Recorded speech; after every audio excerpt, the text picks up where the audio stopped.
gusto volvernos a encontrar. ¿Me confirman, por favor? ¿Me están escuchando bien? Clarito y fuerte. Bueno, Sí. perfecto. Muchas gracias. Un placer. Bien, con alegría llegamos a nuestro último día. No digo con alegría de terminar, sino con tristeza de terminar, con alegría de que hemos tenido este recorrido durante estos 6 sesiones que hemos tenido con profetas anteriores, esperando que cada uno de ustedes haya sido edificado y pueda seguirlo siendo con el trabajo que se ha venido desarrollando durante este tiempo. He estado atento a las preguntas que han hecho algunos allí en el chat. Realmente han sido escasos en preguntas. Eso le preocupa a uno cuando hay pocas preguntas. El convencional dicho de que si no hay preguntas es que o entendieron todo o no entendieron nada. Entonces, esa es una de los temores que asalta. Entonces, bueno, quedamos ahí con la expectativa de que de pronto puedan surgir. Una pregunta me llegó por WhatsApp. Mm, la persona que me envía la pregunta muy humildemente me dice, hermano, es que no quería hacer esta pregunta tan complicada por aquí y por el chat, porque de pronto muy enredada y tal. Y bueno, me mandó su pregunta con bastante inquietud. Estoy atento a responder esta pregunta porque ciertamente es bastante amplia, pero creo que es muy pertinente que la idea de las preguntas en la plataforma, en el aula virtual, es para que todos se retroalimenten y no se quede la pregunta con una sola persona y la respuesta con una sola persona. Entonces voy a tratar de abordar algo de lo que se preguntó allí en ese chat, aquí en nuestra clase. Y de pronto, si me permiten, quisiera comenzar un poco por allí porque sí es un tema interesante y preocupante que tenemos nosotros hoy en día con los estudios bíblicos. Las ciencias bíblicas se han dedicado a un trabajo meramente académico durante los últimos años, en las últimas décadas y casi que podríamos decir durante los últimos 2 siglos, un poco más o menos. Tenemos un tiempo donde nos hemos dedicado a hacer de la Biblia un hecho científico. Por eso hoy tenemos en el mundo las ciencias bíblicas. Cuando se presenta el tema de la ciencia bíblica, en todo lo que es científico, evidentemente solo es válido lo que es demostrable con argumentos y con evidencias. Eso hace que con argumentos y evidencias que la misma ciencia determina. O sea, ¿qué es un argumento para una ciencia? Ese es uno de los grandes problemas que tenemos, ¿no? Porque un argumento puede ser un argumento, pero una ciencia no lo tiene determinado como una ciencia, como un argumento. Entonces, aquí tenemos un problema serio y es la necesidad de demostrar en algunas ocasiones científicamente algunos hechos, algunos acontecimientos, algunas realidades. En ese orden de ideas, por ejemplo, tenemos en la historia, que es el tema que nos compete a nosotros, tenemos un problema muy serio. Y es que para el mundo de las ciencias bíblicas o para el mundo de la ciencia en términos generales, queda a discreción de cada persona decidir si los datos bíblicos pueden ser tomados como fuentes ciertas o no, si puede ser real o no. En ese orden de ideas, en la arqueología y en la historia hoy en día existen dos escuelas radicales, opuestas, completamente opuestas, excluyentes entre ellas, y quizás ustedes han oído hablar de ellas, y es el maximalismo y el minimalismo. El maximalismo asegura que todo lo que la Biblia está literalmente como está escrito, así fue, y así ocurrió y punto. Esa posición va a enfrentar grandes problemas, porque como ya lo hemos dicho anteriormente, hay unas situaciones que claramente hay contradicciones en la historia bíblica. Entre los textos bíblicos hay contradicciones muy fuertes. Entonces, el maximalismo va a enfrentar grandes problemas cuando dice, no, todo lo que la Biblia dice literalmente como está, así fue. Ok, así fue. Entonces, ¿al fin qué? ¿Saúl se suicidó o a Saúl lo mataron? Porque los dos datos aparecen en la Biblia. Ok, lo que la Biblia dice así fue. Ok, si así es, está bien. Entonces, preguntémonos, ¿fue Samuel el que decidió darle rey al pueblo? ¿Fue el pueblo el que pidió rey o fue Dios el que decidió darle rey al pueblo? Porque los tres datos aparecen en la Biblia. Entonces, al fin, ¿cuál de las tres verdades es las que vamos a aceptar acá? Entonces, por poner unos ejemplos, entonces ahí vamos a encontrar unas dificultades muy grandes en el pensamiento de los maximalistas. Y los minimalistas, pues ni se diga porque para el minimalismo la frase, la insignia, el credo principal del minimalismo es que, de lo que no tengamos pruebas arqueológicas, entonces sencillamente no existió. Entonces, por ejemplo, en el minimalismo encontramos que hoy en día David no existió porque no tenemos evidencias de la existencia arqueológicamente hablando. No hay nada arqueológicamente que nos demuestre que David existió, que existió Saúl. De hecho, incluso no hay nada que nos demuestre que Salomón existió. Usted dirá, pero el templo de Salomón, no, pues que primero que el templo de Salomón desapareció. Sobre el templo de Salomón no tenemos nada. Pero segundo, que una cosa es tener un templo al que se le llamó el templo de Salomón y otra cosa es hablar de la persona misma de Salomón. Entonces, para el minimalismo, de lo que no tengamos evidencias arqueológicas e históricas extra bíblicas, no podemos dar fe. Así que para el minimalismo, una de las primeras claves es creer o entender que la Biblia no es una fuente histórica que confiable. Entonces, nada de lo que la Biblia dice podemos confiar en ella, según la escuela minimalista. Algunos me preguntaban entonces, hermano, ¿qué debemos ser? O sea, medio minimalista, medio maximalista, o sea, en la mitad, en el centro. Bueno, aquí ya simplemente una opinión muy personal. Nunca he creído en las posiciones de centro. Eso, ese tema de que yo estoy aquí en el centro es más es más bien que una estrategia de pararme a cada lado cuando a mí me convenga. Bueno, no sé, no quiero discutir ese tema, pero sencillamente no se trata aquí de asumir posiciones de centro.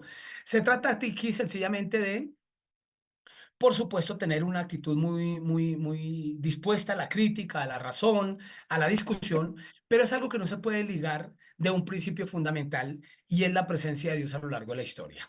Y esa presencia de Dios a lo largo de la historia nos va a hacer entender que el propósito de la historia narrada en el texto bíblico no es un propósito histórico, sino teológico, como lo hemos dicho desde un principio.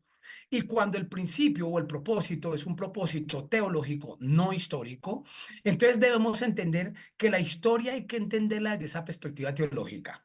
¿Qué significa eso? Que entonces la historia no es historia. No, señor, la historia sí es historia. Y lo que nos narra en la Biblia, la historia que nos narra en la Biblia es historia real, historia ocurrida, historia acontecida.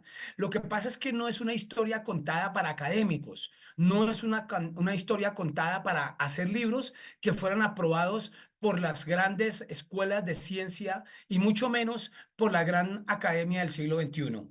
Los libros de historia no se escribieron para nosotros, los libros de historia no se escribieron para que nosotros hoy decidiéramos si la historia sí ocurrió o no ocurrió. La historia ocurrió y ocurrió tal como lo cuenta el texto bíblico, solo que está contado no por historiadores, no está contado por académicos, está contado por personas que vivieron una experiencia de fe, una experiencia de Dios, por personas que vivieron la presencia de Dios. Qué interesante es cuando nosotros podemos, mm, cuando nosotros podemos contar nuestro testimonio de vida, nuestro testimonio de experiencia, de fe. Es muy lindo contarlo, pero ¿cómo hacemos nosotros para dar evidencias científicas, históricas, académicas de nuestra experiencia de fe? Y nuestra experiencia de fe es totalmente real. Por lo menos la mía lo es, espero que la de usted lo sea. Yo de algo no tengo ningún problema, ninguna duda, es de mi experiencia de fe, de mi experiencia con Dios, de mi caminar con Dios. Pero son cosas que si a mí alguien me pide que se las demuestre científicamente, yo no tengo cómo mostrarlas. Por eso, como un paréntesis, cosa aparte, personalmente yo nunca en el púlpito me ocupo en contar mis experiencias con Dios. Mis experiencias de Dios son cosas que se quedan conmigo. Yo prefiero en el púlpito predicar la palabra de Dios, que predicarme a mí mismo ni predicar mis experiencias. Pero la experiencia que yo vivo es una experiencia real de la cual no tengo duda. Hermano Jaime, estás levantando tu mano, dale. Sí, profe, bendiciones, buenos días. Sí, ¿sí me escuchan? Sí, señor, te escuchamos. Ok. Profe, pues hablando en su merced ese tema de, pues evidencia, yo pues encontré este libro, es de un autor americano, se llama Charles, ay, se me olvidó, Charles Ujú. Campbell. sobre que él muestra pues evidencias pues arqueológicas sobre la existencia de las historias bíblicas. Entonces, pues hay unas piedras, bueno, en fin. Y pues es un texto muy, pues interesante, es enriquecedor. Entonces, pues para el que quiera, pues lo consigan y se sigan alimentando más del conocimiento de la palabra. Ujú. Gracias, hermano Jaime, muchas Gusto. gracias. Esta semana, a propósito del comentario del hermano Jaime, les compartí, o bueno, compartí con la hermana Leticia la bibliografía que les había prometido de arqueología. Creo que ahí en esa bibliografía está justamente ese texto que usted ha mencionado, hermano, y tengo entendido que ya la hermana Leticia, muy juiciosita, disciplinada y responsable como siempre es ella, ya compartió con ustedes la bibliografía. Entonces, ahí está, hermano, precisamente sí. Solo que tengan cuidado con algo. La bibliografía, pues, es los libros que han sido, y yo les pongo los títulos con el que fueron publicados. Pero tengan siempre mucho cuidado con algo. La arqueología, o sea, nosotros tenemos que separar nuestra experiencia de fe con el hecho científico.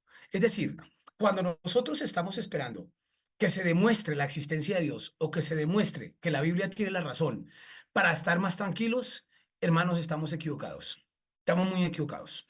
Si yo espero evidencias y entonces cuando yo encuentro una evidencia de que lo que la Biblia dice es verdad, uy, yo como que siento un descanso y digo, uy, qué bueno, mire, hay una evidencia de que lo que la Biblia dice es verdad, uy, yo me siento más tranquilo, hermano, replantee su fe, revísela, revísela, porque la única evidencia que debe ser válida para nosotros de lo que la Biblia dice y de la verdad de la Biblia es nuestra experiencia de Dios. Esa es la única evidencia que vale. Es decir, no tiene sentido que a mí me demuestren que David existió, que existió Salomón, que existió el templo, que existieron todos los acontecimientos y que existió el rey Josías. Uy, sí, entonces la Biblia tiene la razón. Sí, ¿y qué pasa? La Biblia tiene la razón. Y el verdadero sentido o el único argumento real. En alguna ocasión a mí me invitaron a dar un curso de pedagogía en la escuela de policía aquí en Colombia y se me acercó un policía al final, era un curso de pedagogía. Y hablando de pedagogía, yo mencioné la pedagogía judía simplemente como parte de lo que yo estaba planteando y se me acerca un policía y me dice, profesor, ¿usted realmente cree que Dios existe? Le dije, hombre, yo no creo que Dios existe. Realmente no creo. Yo sé que Dios existe. Y sé que Dios existe porque yo lo he experimentado, porque lo he vivido, porque camino con Él todos los días, porque tengo una relación permanente con Él. En ese orden de ideas, si usted no cree que Dios existe, lo siento mucho que usted no tenga relación con Él, pero la relación que yo tengo con Dios y lo que yo vivo con Dios, no me lo puede cuestionar nadie. Nadie, ni la ciencia, ni la fe, ni nada. Me encanta el testimonio que da el hermano Juan Romero de la canción que compuso sobre la creencia en Dios, el creer en Dios. Resultado de una ocasión en que dio una conferencia en una universidad y un joven le acercó un libro que hablaba de ateísmo y contra Dios. Y el hermano Juan Romero empezó a leer el libro y cuando empezó a leer se encerró en su cuarto y empezó a hablar, empezó a componer esa hermosa canción que él canta sobre la creencia en Dios, donde dice, creo en ti a pesar de mí mismo, a pesar de la ciencia, aunque otros te nieguen, no, Señor, creo en ti. Y la creencia mía de Dios no depende de lo que a mí me demuestren. La creencia mía en Dios depende de que yo puedo demostrar que yo conozco a Dios en mi vida hasta. Entonces, tengamos presente que la historia y la arqueología no deben ser usados como fundamento para creer o no creer, ni para ratificar mi fe. Mi fe se ratifica con mi experiencia de Dios. Hermano Felipe,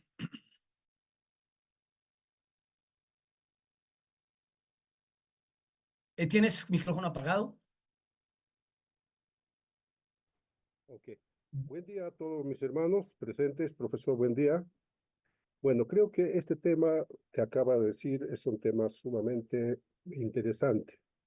Y estas preguntas sobre el tema de demuéstrame la existencia de Dios, eso es pues del día a diario, del día a día, ¿no?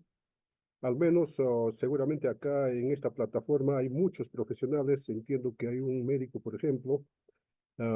Entonces, yo personalmente, eh, yo, de acuerdo a mi fe en Dios, puedo decir que la evidencia física,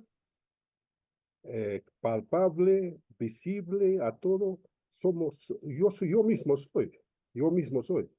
Si alguien quiere que me dice, demuéstrame, entonces yo digo que yo soy la existencia física, la demostración física, científica de lo que Dios existe.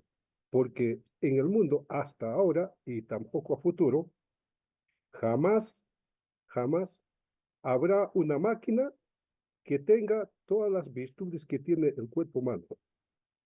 Imagínate, número uno. Nuestro cerebro almacena millones de datos. Nuestro organismo, el sistema urinario, por ejemplo, hermano, automáticamente te dice la hora que debes hacer tus reflexiones, por ejemplo. O sea, todo está absolutamente en lo mínimo bien controlado el cuerpo humano. Lo único que el ser humano, nosotros, los hombres de fe en todo caso, debemos hacer es cuidar ese cuerpo, ¿no? Cuidar con una alimentación sana, con un comportamiento físico sano, o sea, con todo lo que realmente requiere nuestro cuerpo, porque es templo de Dios, ¿no? Bueno, eso es mi concepción, mi hermano. Yo soy la prueba Así es, física. hermano. Muchas Así es. gracias, hermano Felipe. Gracias por su aporte. Hermano Eduardo. Buenos días, doctor. Buenos días, hermanos. Lo inverso, doctor, también es válido. Es decir, no tenemos evidencia arqueológica de muchísimas cosas históricas. ¿Me entiende? Entonces, voy a creer que existieron, por ejemplo, los vikingos. No hay un solo rastro de una ciudad vikinga.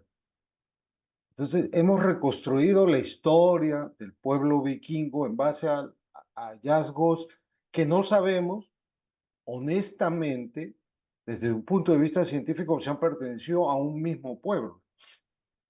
Y hay cosas que en la historia está, que no hay pruebas absolutas arqueológicas y están en los textos de historia, ¿no? Entonces, la historia realmente como ciencia y como cualquier otra ciencia, es basada también en mucha fe, porque no tienen fe en Dios, pero tienen fe en algo que les resulta creíble. Por eso dicen que un científico también tiene fe, solamente que no en Dios, sino en la ciencia, ¿no?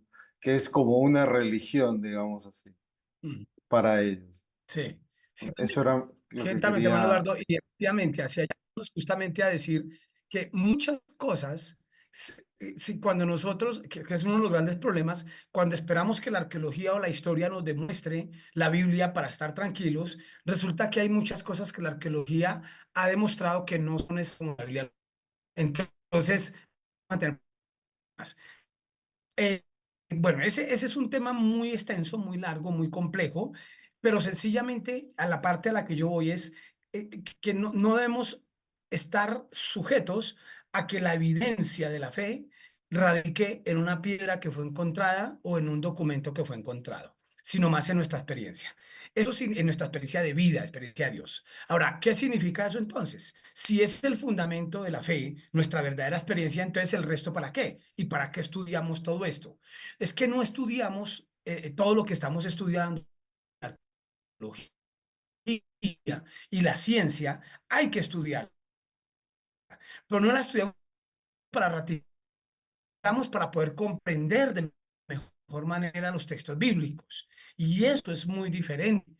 Yo no voy a la academia, yo voy a estudiar medicina, no voy a estudiar derecho, no voy a estudiar ingeniería para que me demuestren que la medicina sí existe. No voy a estudiar ingeniería para que me demuestren que la matemática existe. No voy a estudiar derecho para que me demuestren que la filosofía, que los argumentos existen. Voy allá a la academia para profesionalizarme en Ya, una disciplina que evidentemente existe, pero que yo tengo que conocer la doctrina de esa disciplina. Entonces aquí venimos a conocer esa doctrina, venimos a conocer la historia, venimos a conocer la arqueología, y eso nos ayuda a comprender los relatos bíblicos, nos ayuda a comprender el texto bíblico, pero no podemos, no deberíamos ligarlo con que, ay, este relato tan bonito, entonces ahora sí mi fe, ahora sí la voy a fortalecer. Bien, ahora, la pregunta que había allí que se me fue dada personalmente iba un poco en la línea de especialmente el problema del monoteísmo, el problema de la existencia de Dios, la cuestión de Dios. Mm, para algunos teóricos hoy en día, la idea de un Dios, de un único Dios, es decir, la idea del monoteísmo, es una idea que fue construida y fue elaborada por el pueblo hebreo en un momento determinado en que él quiso construir su propia identidad. Y entonces sencillamente para ser diferente a los demás pueblos, construye la idea de un solo Dios para crear su propio Dios y así ser diferente a los demás pueblos. Esta es una hipótesis que vienen manejando muchas escuelas.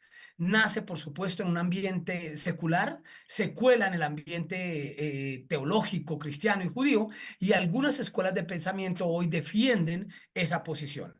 Al respecto, no puedo entrar en demasiado detalle acá. Yo di una conferencia muy amplia con una universidad cristiana aquí en Colombia en alguna ocasión sobre el origen de Dios y el nombre del monoteísmo y del nombre de Jehová, mostrando totalmente lo contrario.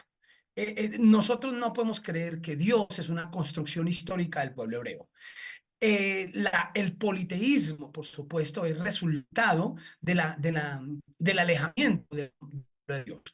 ¿Cuál es el problema que tenemos acá? ¿Y por qué algunos historiadores tratan de demostrar que el monoteísmo es una idea tardía y que no es una idea original y que Dios es una creación humana?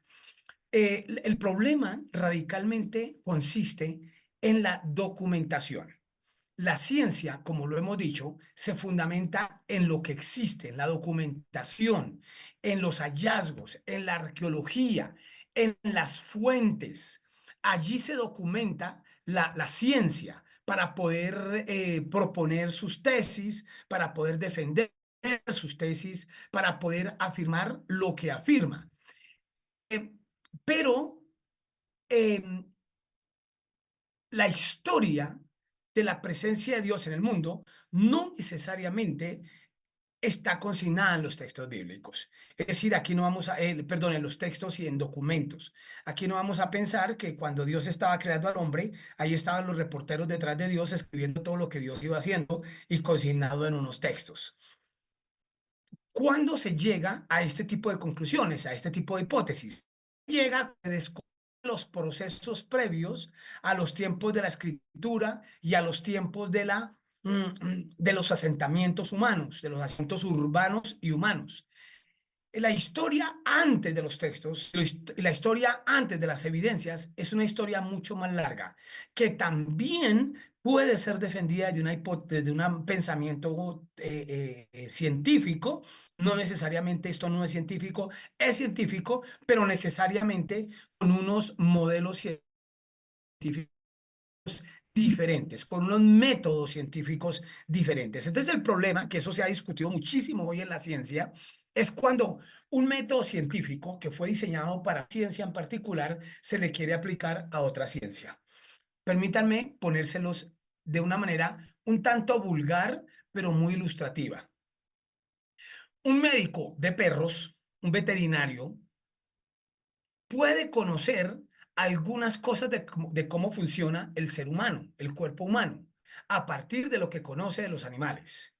Pero le pregunto yo a usted, en el momento en que usted se encuentre bien enfermo, ¿usted acudiría a un veterinario para que el veterinario le diagnostique y le recete algo?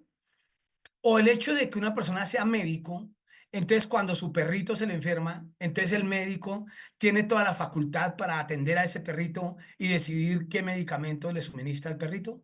Puede ser que en algunas cosas elementales encuentre alguna situación, una cortada del perrito, de pronto un médico convencional puede decir echémosle tal cosita y la herida sana. Pero no significa que el médico es propiamente conocedor del funcionamiento del organismo del animal. Bueno, eso es lo que significa cuando decimos que un método científico no necesariamente es aplicable a otras ciencias.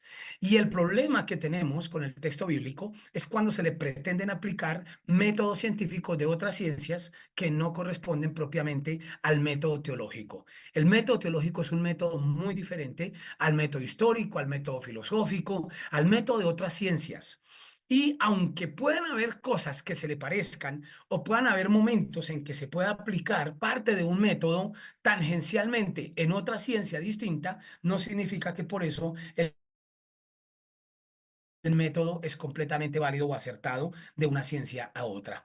Entonces, no hay temor a equivocarnos. Y en ese orden de ideas, déjenme decirles algo muy importante. Y es que la historia de la construcción del pensamiento del pueblo hebreo es una historia supremamente larga. No la vamos a limitar a un periodo reducido. Hay quienes creen que un día se sentaron los judíos que no tenían nada que hacer, se sentaron cruzados de brazos y dijeron, oiga, ¿qué hacemos? No, pues venga, inventémonos que existe un Dios. Ah, bueno, empiece a escribir y cada uno bote ideas y vamos a construir aquí la idea de Dios. No, jamás.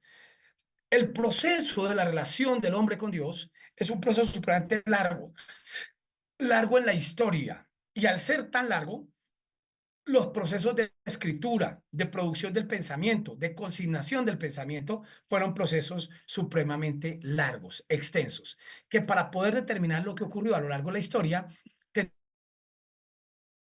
tendríamos que entrar a particularizar cada uno de esos momentos y definir cada momento cómo ocurrió. Bueno, esto solamente algunos apuntes respecto a algunas preocupaciones que hay allí sobre el desarrollo histórico, el desarrollo de los textos bíblicos y el desarrollo de la consignación de la historia del pueblo hebreo y su relación con Dios.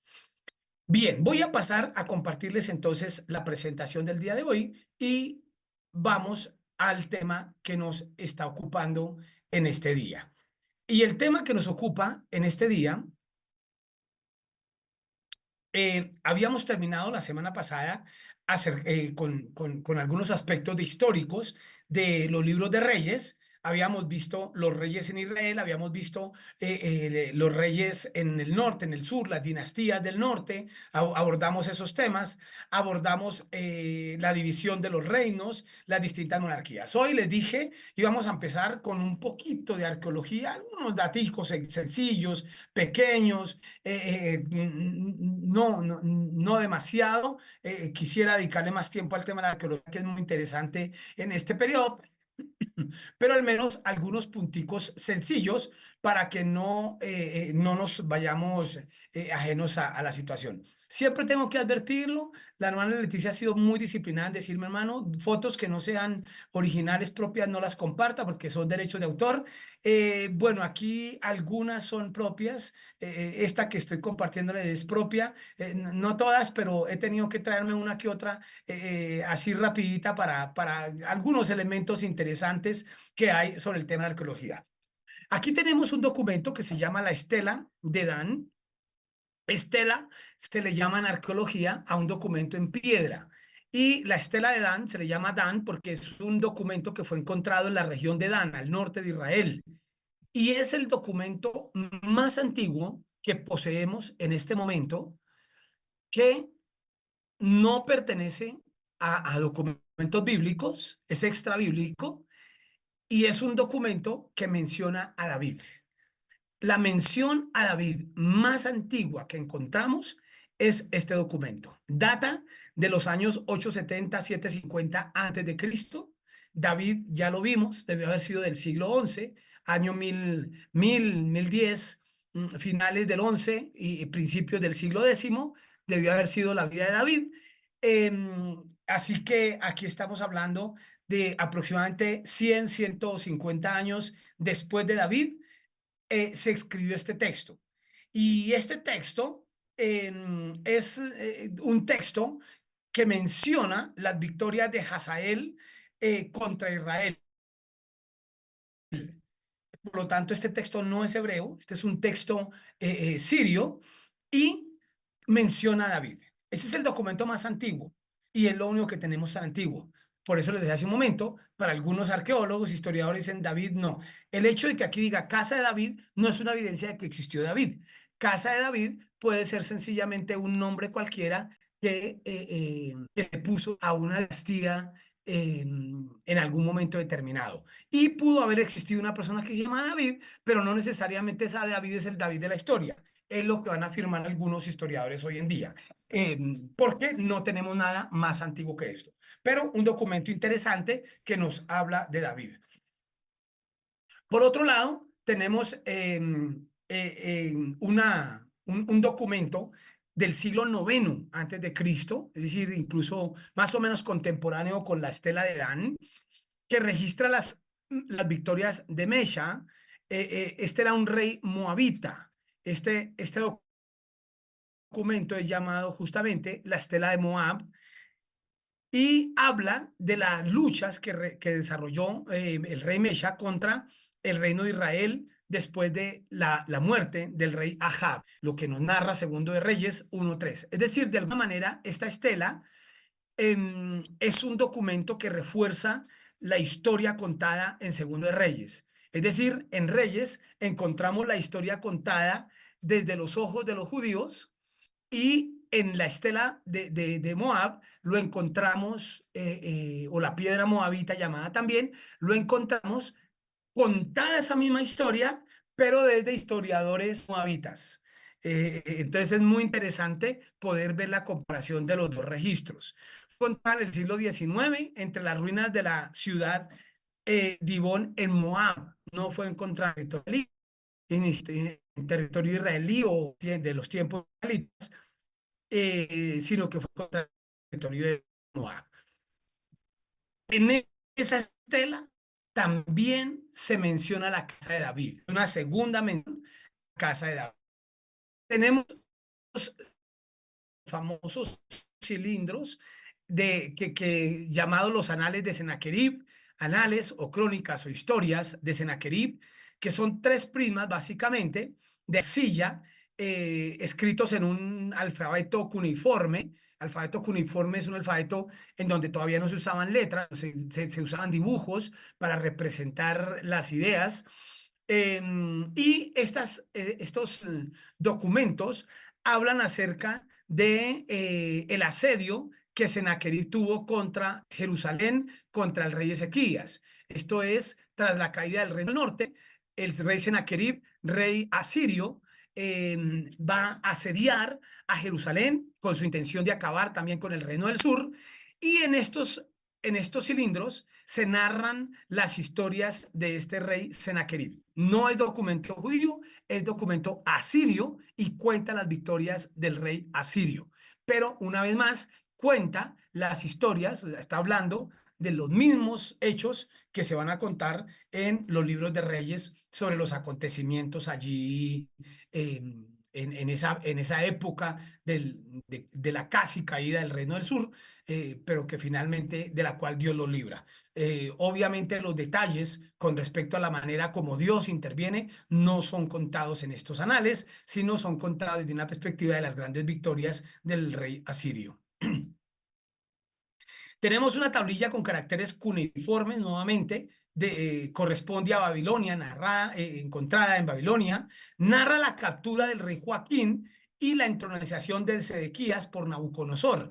Recuerdan ustedes, este es un acontecimiento que va a ocurrir cuando el rey Joaquín es capturado, es llevado al exilio a Babilonia, y allí Nabucodonosor lo va a engrandecer, lo va a reconocer y le va a dar trato de rey.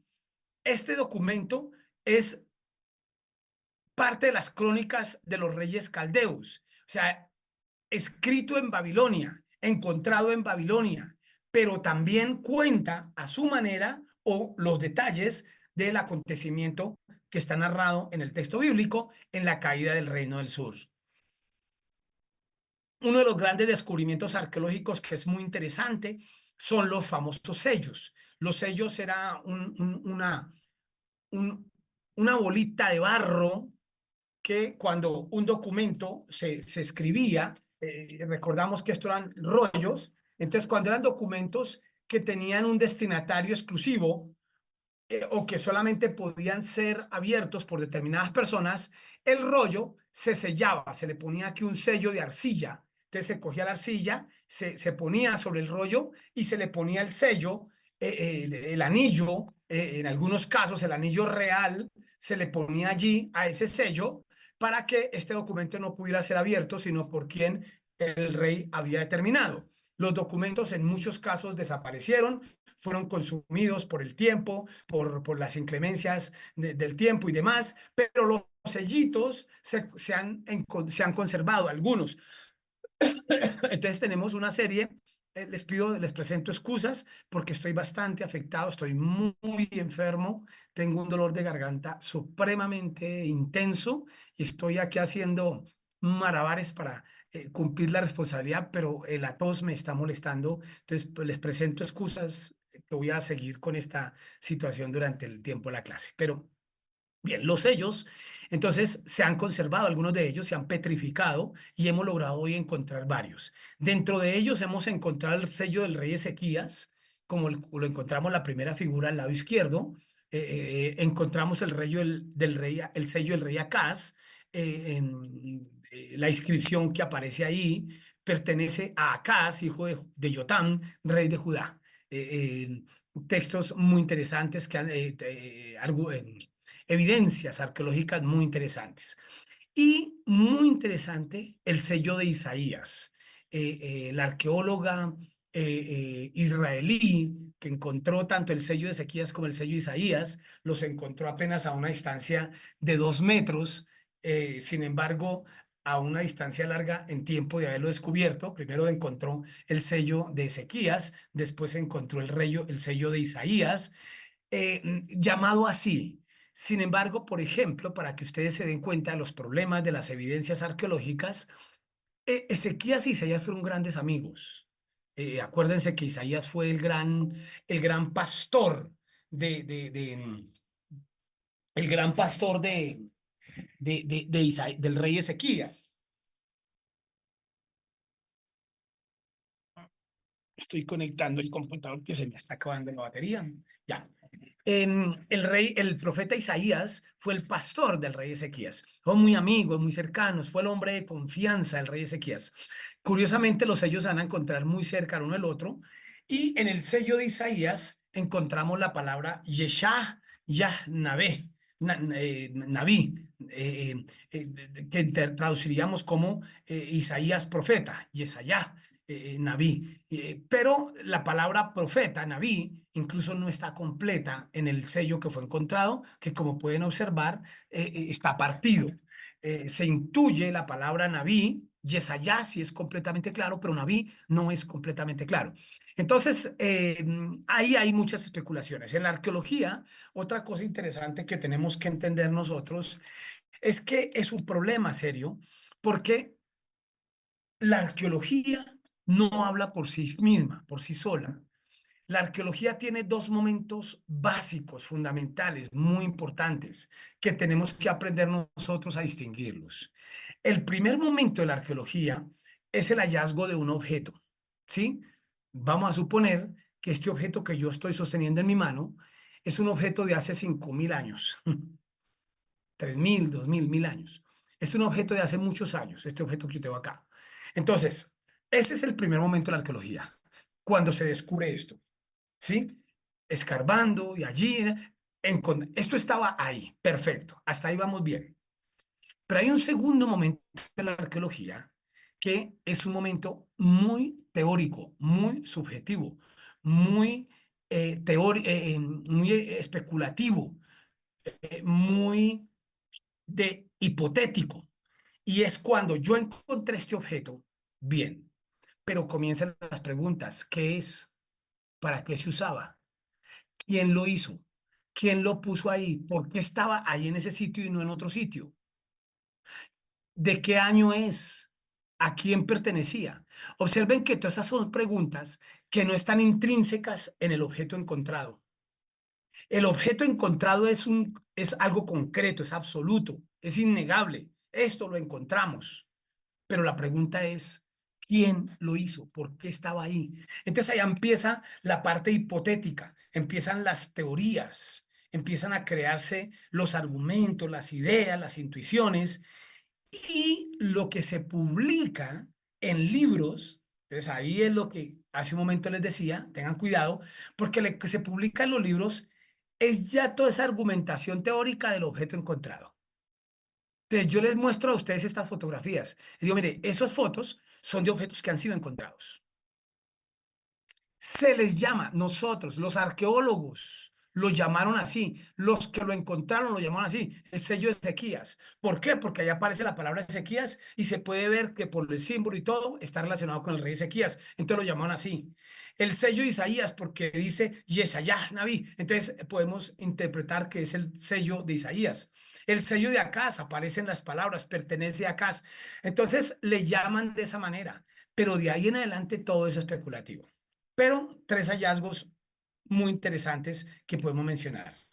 Un hallazgo muy interesante es lo que fue encontrado en la excavación en el Parque Nacional en la ciudad de David, lo que hoy se conoce como la ciudad de David, allí en Israel. Son restos de algunos objetos que se rompieron durante un terremoto.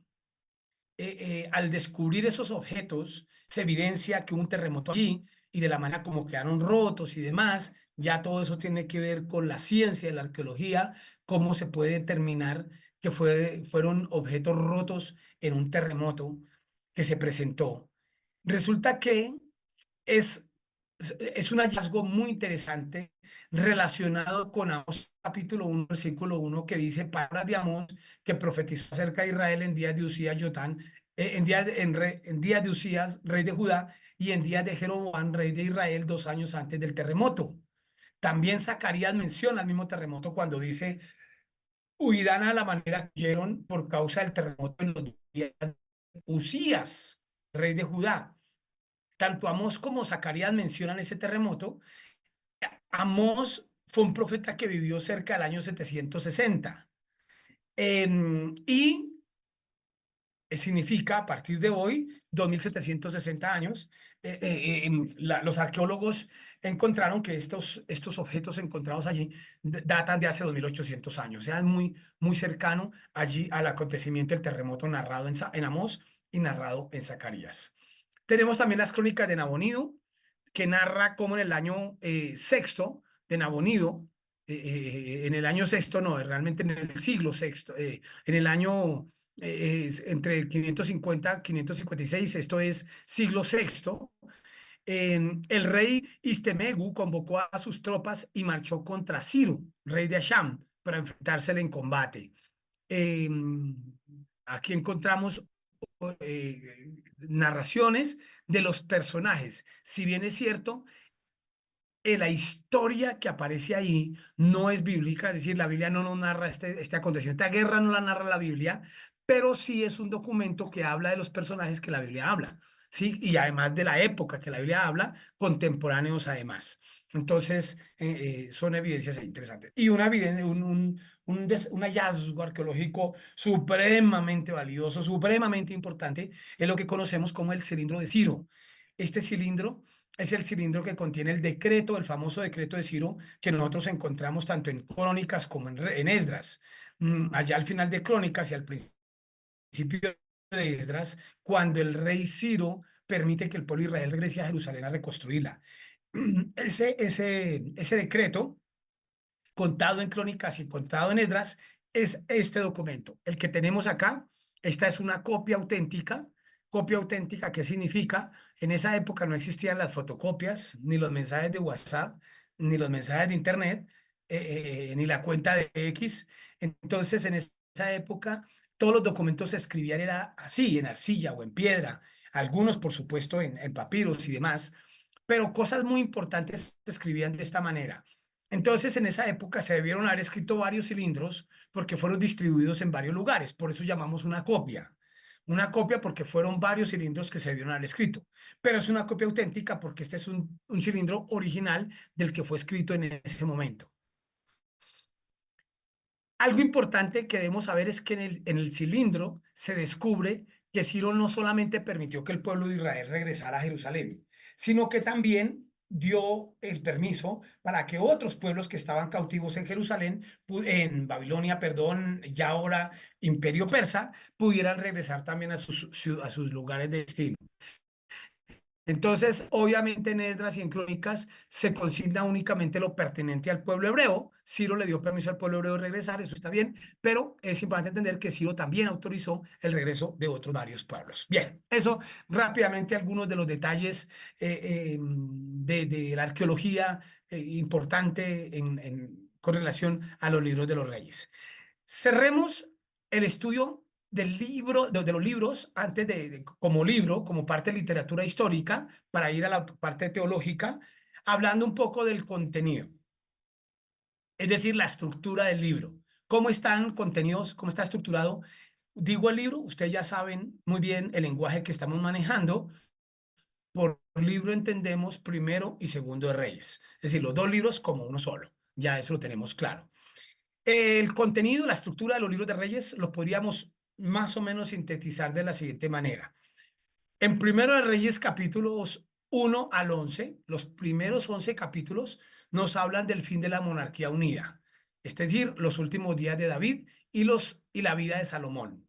Eso es lo que encontramos en estos dos primeros, en esta primera parte, capítulos 1 al 11. Desde el capítulo 12 y hasta el capítulo 17 de Segundo de Reyes, o sea, todo desde el 12 y todo lo que termina Primero de Reyes y Segundo de Reyes hasta el 17, nos habla de la monarquía dividida. Todo el proceso desde la división del reino, los reyes del norte, los reyes del sur. Un dato simplemente de curiosidad, importante creo para que ustedes lo conozcan, sepan acerca de eso. Quizá ustedes han notado que Crónicas y Reyes son libros muy parecidos, narran las mismas historias, ¿sí? Aparentemente. Y interesante la pregunta, ¿cuál es la diferencia entre Crónicas y Reyes? ¿Cuál es la diferencia entre ellos? Bueno, yo mencionaría básicamente dos diferencias muy grandes, muy importantes. Reyes comienza con los últimos días de David y continúa con toda la monarquía. Pero Crónicas, si ustedes leen con atención, muy interesante, comienza con la genealogía desde Adán. Entonces nos narra algunos aspectos interesantes desde Adán. Uy, ese Oscar aquí está. No nos antoje, hermano. No, no, sí, no cuente plata delante de los pobres, dicen por ahí. Yo por aquí lejos de mi esposita, ella por ahí en otra ciudad y usted ahí haciéndonos fieros. Bueno, eh, la monarquía se narra otra vez en Crónicas, pero después de contar toda esa historia, esa cronología, de los primeros tiempos, desde la creación, desde Adán, comienza Crónicas. Primera gran diferencia. Pero la segunda, que es la que nos importa a nosotros, que quiero que ustedes la tengan muy presente, la segunda gran diferencia entre Crónicas y Reyes es que Crónicas solo habla de los reyes del sur de Judá. Crónicas no menciona a los reyes del norte. En Reyes usted va a encontrar los reyes del norte y los del sur, los dos, norte y sur. Pero en Crónicas solo reyes del sur. ¿A qué se debe esto? No es lo que nos compete aquí Crónicas, pero es importante mencionarlo. Libro de Crónicas, todas las evidencias que tenemos de la fecha, de la época y del origen, de la autoría del libro de Crónicas, nos sugiere que, con toda evidencia, con toda tranquilidad, sin temor a equivocarnos, que Crónicas es un libro posexílico. Es una construcción posexílica, construcción histórica posexílica.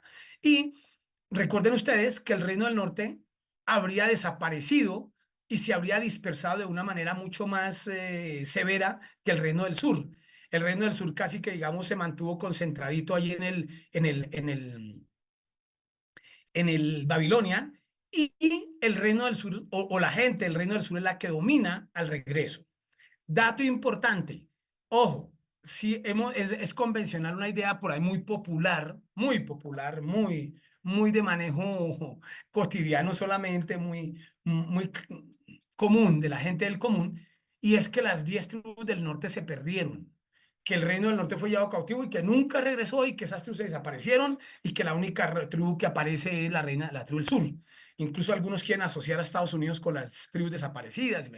Falso, todo eso es totalmente falso. No, las tribus del norte no desaparecieron. Tengan presente dos cosas muy importantes en el exilio.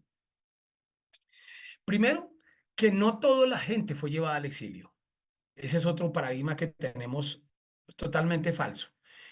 Cuando la gente fue llevada al exilio, cuando se produjeron los exilios, tanto del norte como del sur, fueron llevadas las clases dominantes, fueron llevados los reinos, los reyes, las familias reales y las familias más poderosas económica y políticamente, fueron llevadas cautivas. Pero mucha gente del común quedó habitando tanto el norte como el sur, tanto el norte como el sur. Mucha población quedó allí.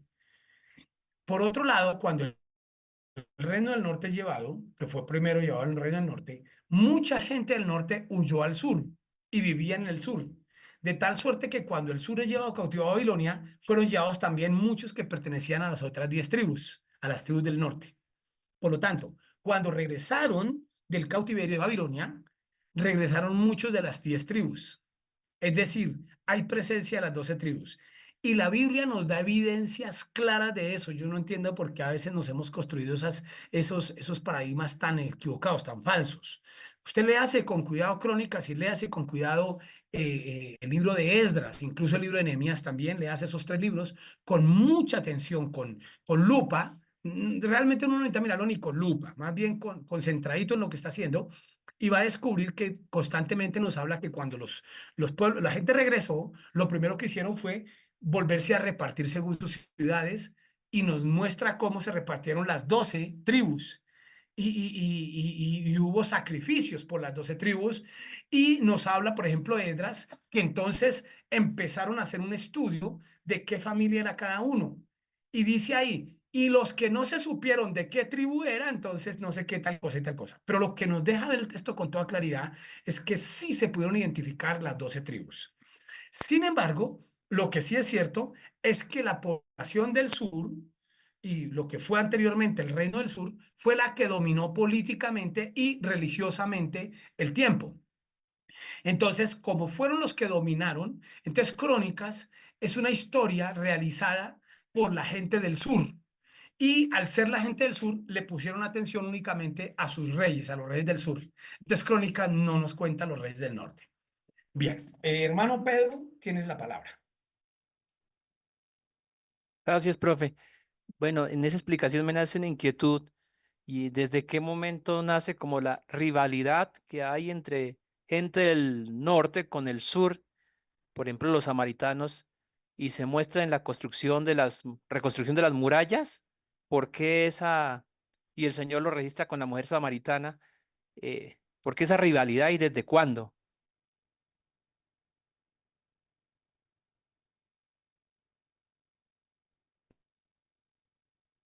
No confundamos sur y norte con samaritanos. Los samaritanos no son ni el sur ni el norte. Los samaritanos son una población no israelita, no israelita. Ya te voy a profundizar el tema. ¿Cuándo empieza la rivalidad entre sur y norte? Siempre la hubo, siempre. Pero ¿cuándo empieza? Empieza cuando Jacob tuvo sus 12 hijos y los 12 hijos, 11 vendieron a José y ya ahí hay rivalidades. O sea, cuando existían los hijos reales, originales, había ya rivalidades entre ellos muy fuertes, muy severas.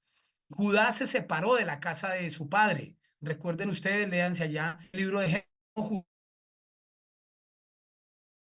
de la casa, y fue y se casó con una mujer cananea y tuvo hijos con esa mujer y después enviudó y se casó con una cananea con y Judá termina teniendo hijos con esa mujer cananea. O sea, siempre hubo rivalidades ahí entre ellos. Ya hablando de las rivalidades de norte-sur, bueno, cuando fueron las tribus en el periodo de los jueces, también hubo por ahí ciertas rivalidades fuertes. Acuérdense que casi se extermina la casa de Benjamín, cuando los Benjamín también en una actitud muy homosexualidad ahí en medio de Benjamín, mataron a una concubina, a la mujer de un sacerdote, y la casa y todo el resto de tribus vinieron y casi prácticamente acabaron, exterminaron a la tribu de Benjamín. Entonces siempre hubo esas rivalidades. Pero digamos que fuerte comienza de Saúl. ¿Se acuerdan que la semana pasada les hablé que hubo una división del reino antes de la división? ¿Sí? Que el reino del sur y el norte se dividieron con Isboset y David, que algunos querían que fuera un hijo de Saúl que reinara. Y cuando se el reino otra vez en el 931, se acrecenta esa división y ya vienen los odios muy fuertes y la gran pelea. Dios está con quién, con ustedes o con nosotros. Algo así parecido a los pentecostales y no. ¿Quién es el que tiene el Espíritu Santo, usted o nosotros? Sí, esa rivalidad de quién es el que tiene el poder, quién es el que tiene ¿cómo se llama? La franquicia de Dios. ¿A quién le dio la franquicia a Dios? No, no, me la dio a mí. No, no, no, no, fue a mí. No, no, no, no, no, soy yo. No, no, no, soy yo. Entonces, esa pelea se vivió siempre entre los dos reinos. Ahora, los samaritanos, ojo, porque no son hebreos. Los samaritanos son pueblos paganos que cuando los del norte fueron llevados cautivos a Asiria, entonces el rey Sennacherib decide mandar a habitar Samaria gente de otros pueblos. Esto era una estrategia muy importante porque la idea era impedir que otra vez el reino, como se quedó mucha gente del norte, ya les dije, se llevaron solamente las clases dominantes. Es locura pensar que se llevaron a todas las personas del norte. Eso es una total locura y absurdo. Quedaron mucha gente del norte viviendo allá. La idea era impedir que ese pueblo se volviera a reorganizar. Entonces mandaron gente a Samaria, no a todo el norte, sino a Samaria. Mandaron gente de otras naciones. Ahí en Reyes se nos cuenta incluso las naciones, Ávila, no sé qué, un poco naciones ahí que fue enviada por esa, se quedó ahí toda la vida. Se quedó ahí. Y en un acontecimiento muy interesante, no entra en detalle porque es muy larga la historia ahí, entonces invitan a sacerdotes israelitas que les enseñen a adorar a Jehová. Entonces aprendieron la religión hebrea, entonces casi que se nacionalizaron, pero no son originalmente israelitas. Esos son los samaritanos. Por eso con los samaritanos parte, porque sencillamente son latinos que viven en Estados Unidos. ¿Sí? Eso es el samaritano, latinos que viven en Estados Unidos. Son porque ya tienen la nacionalidad y todo, pero todo el mundo sabe que son latinos. Esto fue los samaritanos. Se nacionalizaron, mantuvieron el paradigma o el estigma de ser extranjeros que habitaron allí. Rivalidad diferente a la rivalidad entre norte y sur. Hermano Eduardo, tiene la palabra. Gracias, doctor. Una sola pregunta. En el diálogo de la samaritana con Jesús, ella dice que ese era el pozo de Jacob, nuestro padre. ¿Cómo podemos entender esa frase? Para usted es muy fácil entender, hermano. Cualquiera de nosotros. ¿Acaso nosotros no decimos que Abraham es nuestro padre? Los judíos se pueden Ok, poner molestos y decir, ¿cómo así? clarísimo. ¿Usted viene a decir que Abraham es su padre? Es exactamente lo mismo. Ok, claro. Extranjeros Muchísimas, que aceptaron a la religión judía, identifican con toda la historia. muchísimas gracias. Muy amable. Eh, Segundo de Reyes 18-25 nos muestra a Judá como reino único. En la primera parte los los había mencionado. La segunda parte del fin de la monarquía es la consolidación del reino de Salomón. Yo sé que cuando Leticia de la Cámara es para decirme que ya vamos al break, pero no importa, ya voy a terminar. En la segunda parte del bloque, el segundo bloque, tenemos la separación y el conflicto que vamos a tener, el inicio del reino de los grandes conflictos. Luego en Primero de Reyes 16 hasta Segundo de Reyes nos habla de la supremacía del Reino del Norte, como el Reino del Norte comienza inicialmente a ser más fuerte. Capítulo 9 al 14 de Primero de Reyes tenemos el inicio, la profecía, los primeros vestigios, la génesis de la profecía. desdiezamiento en Israel, capítulos 14 al 15. La caída del norte viene en capítulos 15 al 17. Y en el tercer bloque, la dominación asiria de los capítulos 18 al 21 de Segundo de Reyes, la reforma de Josías del 22 al 23 y la caída del Reino del Sur 23 al 25. Esto es una propuesta de estructura, no es una cosa absoluta. Usted la puede modificar de acuerdo a sus intereses, a su búsqueda, a su investigación. Esto es sencillamente una propuesta de cómo podríamos estructurar Libro de Reyes. Tiempo del café, 5 minuticos. Ya regresamos.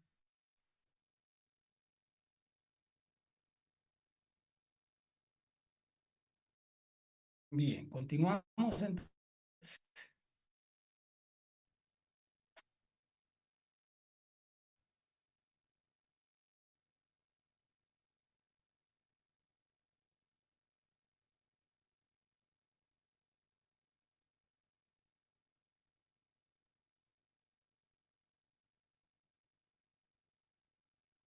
Bueno,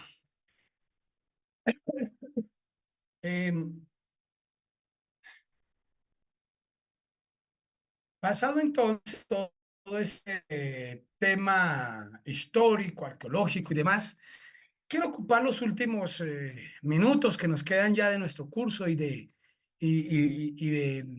la sesión del día de hoy con algunos aspectos teológicos en los libros de los reyes.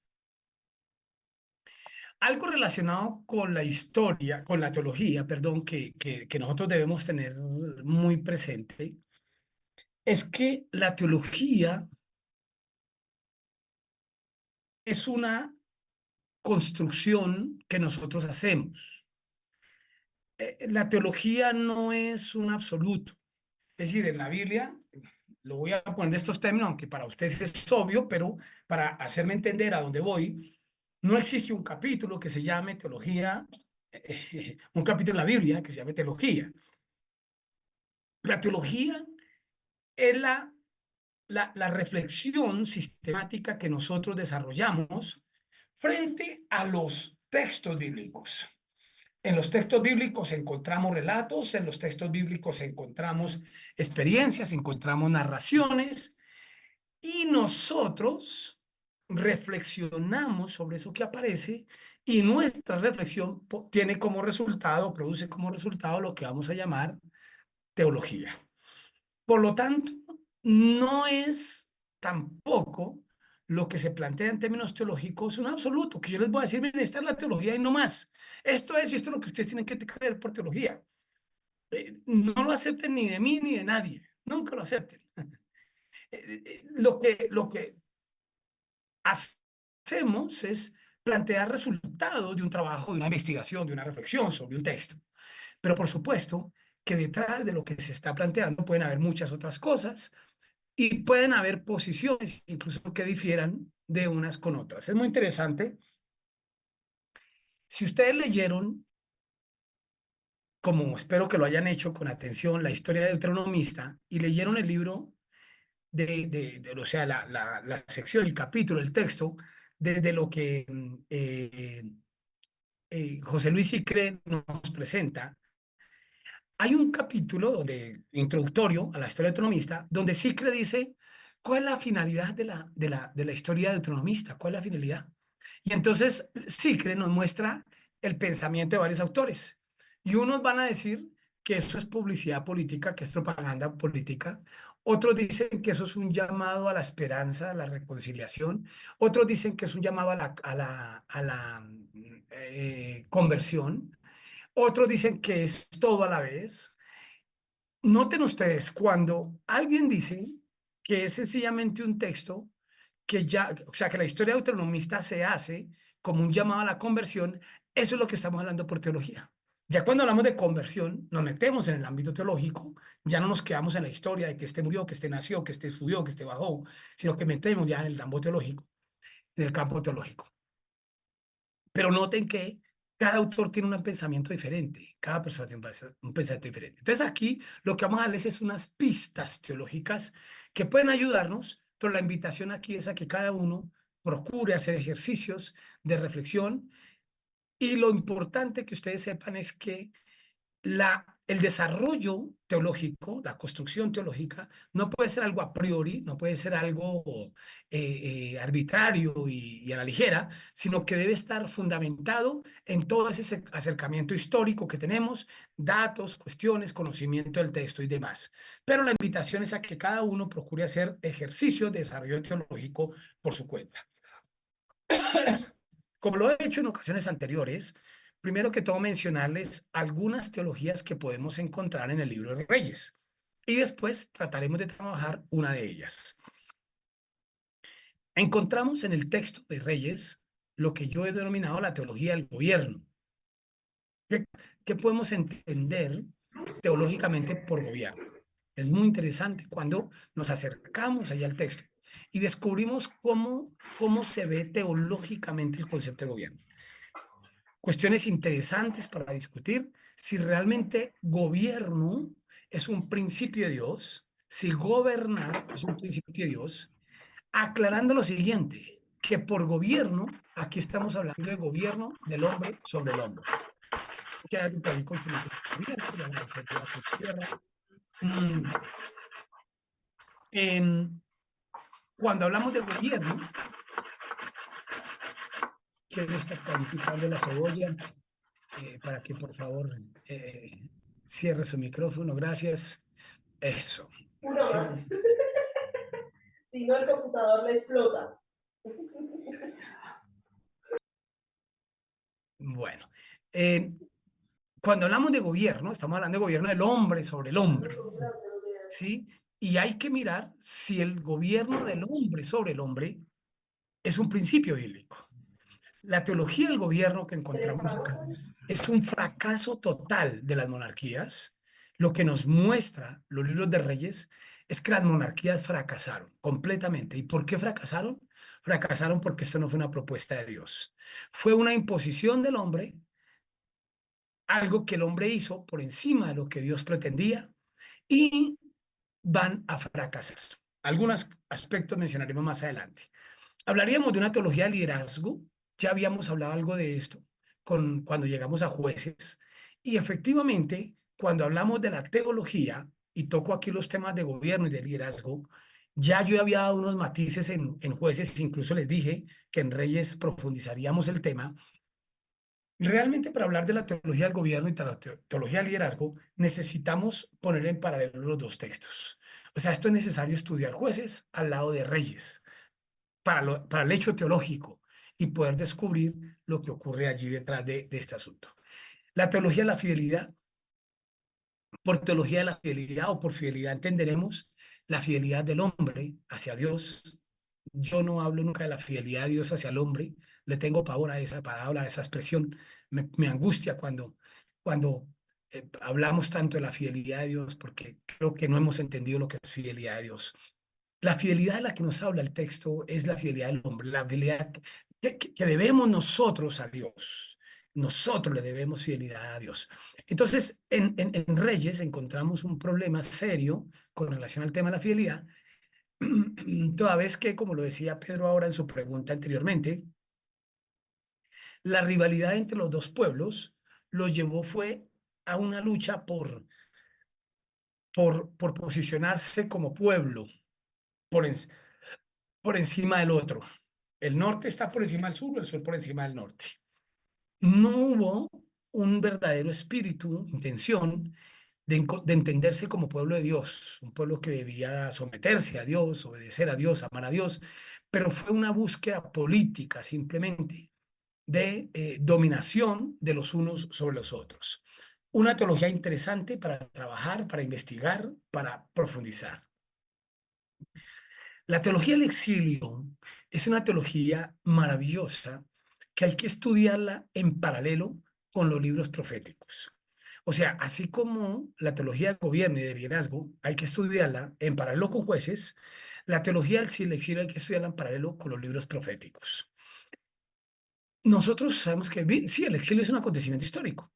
Y si preguntáramos, venga, ¿y por qué teológicamente hablando, por qué vino el exilio? Ah, pues la respuesta la tenemos, ¿sí o no? Por el pecado. El pueblo fue llevado al exilio por el pecado. Punto. Nos quedamos ahí. en un estudio interesante que hemos estado desarrollando con relación a esa teología del exilio en paralelo con los profetas, es tan interesante ver a los diferentes profetas pronunciarse frente a lo que fue el exilio. O sea, cómo veían ellos el exilio, qué era para ellos el exilio. Y efectivamente, mientras para un profeta Amós el exilio es consecuencia del pecado, para Isaías el exilio era la oportunidad de Dios para humillar a los que se habían engrandecido. Pero para Habacuc, el exilio es una oportunidad para Dios darle una gran lección al pueblo. Para Ezequiel es una oportunidad misionera. Para Joel es una oportunidad para Dios tomar venganza de los enemigos.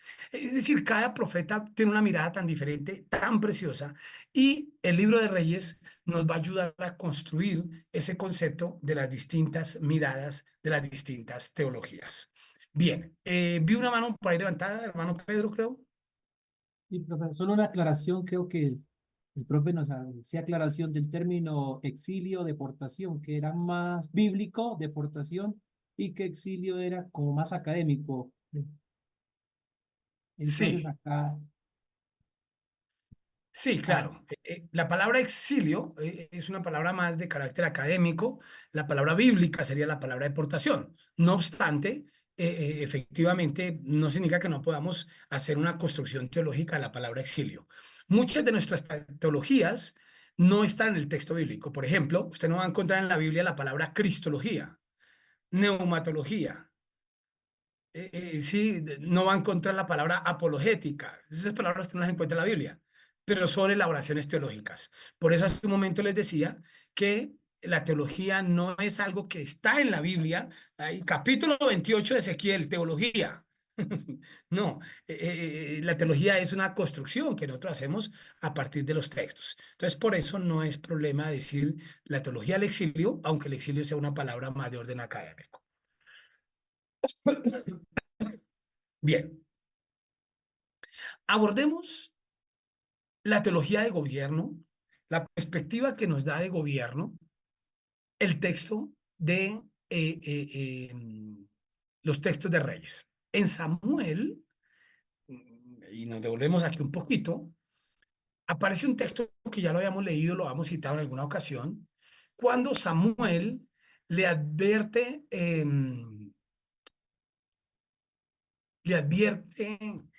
al pueblo las consecuencias de tener un rey. Así hará el rey que reinará sobre ustedes. Tomará sus hijos, los pondrá en sus carros, en su gente de a caballo, para que corran delante de su carro. Nombrará jefes de miles, de 50, los pondrá que aren sus campos, que cieguen sus mieses, que hagan sus armas de guerra, los pertrechos de sus carros. Tomará a sus hijas para que sean perfumadoras, cocineras, amasadoras. Asimismo tomará lo mejor de sus tierras, de sus viñas, para darlo a sus oficiales y a sus siervos. Tomará a sus siervos, sus siervas, sus mejores jóvenes, sus asnos, con ello hará sus obras, diezmará también sus rebaños y serán sus siervos, y serán sus siervos. Clamarán aquel día a causa del rey que han elegido, pero Jehová no les responderá en aquel día. Pero el pueblo no quiso oír la voz de Samuel y dijo, no, sino que habrá rey sobre nosotros, y nosotros seremos también como todas las naciones, y nuestro rey nos gobernará, y saldrá delante de nosotros y hará nuestras guerras. Ustedes encuentran ahí la palabra gobernará, porque en el hebreo no dice gobernará, más bien lo que dice es juzgará. Aquí hay una confusión muy grande que el pueblo tenía, porque el pueblo está pidiendo rey, pero pedían rey para que los juzgara. Y realmente cuando se nombra un rey, el rey no juzga, el rey gobierna. El pueblo de manera muy ingenua cayó en una trampa voraz, como la que suele caer cualquiera cuando hay campañas políticas, que nombramos a un candidato para que nos saque de todos los problemas que tenemos. Y no nos damos cuenta que sencillamente estamos nombrando a nuestro próximo opresor. La gente corre a las urnas entusiasmado, llenos de ilusiones, con una gran esperanza mesiánica de que si este personaje gana, este sí va a ser, ¿no? Este sí va a resolvernos los problemas. Y después del nombrado, lo único que queda es dolor, lágrimas y sufrimientos, y entonces aparecen los opositores a decir, ¿se dan cuenta? Se equivocaron en nombrarlo, Por eso hay que nombrarles a este otro. Entonces, siempre eso va a seguir pasando siempre. Y creemos que el problema es del que fue nombrado. Y el problema no es del que fue nombrado. El problema es el modelo. Si usted mira lo que está criticando Samuel, Samuel no está diciendo, uy, no, ¿cómo se les ocurre pedir un rey de izquierda? Pidan un rey de derecha que es mejor. O no, ¿cómo se les ocurre pedir uno de derecha? Pierdan uno de izquierda, que los de izquierda están más con el pueblo. No, aquí no está diciendo, nómbrense a un rey que sea evangélico, para que un rey evangélico, él sí va a ser justo. O, no, es que el problema es que este rey es ateo y ese es el problema. No, Samuel no está diciendo que el problema es que el rey sea ateo, de izquierda, derecha, evangélico, católico. No, el problema es que es rey. Ese es el problema. Y lo que Samuel está diciendo es, mientras haya un rey, habrá estos problemas. El pueblo venía viviendo cerca de 300 años sin necesidad de rey. ¿Había problemas? Claro, había problemas. ¿Hay que solucionarlos? Sí. ¿Y cuál es la solución? ¿Tener un rey? No. No, esa no es la solución. Entonces, el libro de Reyes, ¿qué es lo que nos va a mostrar? ¿Por qué empezamos con Samuel aquí al hablar de esta teología? Porque los libros de Reyes lo que nos van a mostrar es que Samuel tenía toda la razón. Es decir, en Reyes lo que encontramos es que nos está diciendo el autor de Reyes que todo esto que aparece aquí se confirmó. Así fue, así ocurrió en el periodo de los reyes, durante el tiempo de los reyes.